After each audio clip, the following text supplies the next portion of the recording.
Method 2. How to use a fountain pen with a cartridge converter. Unscrew the body.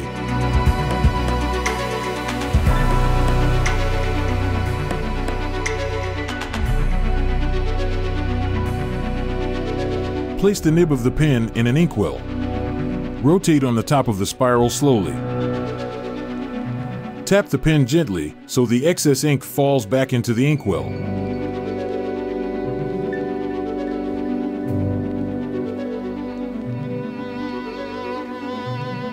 Rescrew the body of the pen.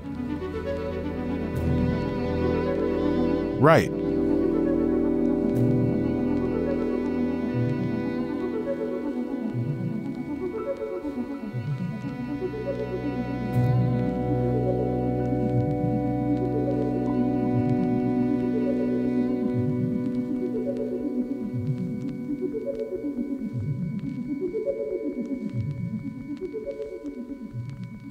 Crafted to create. Choose your line.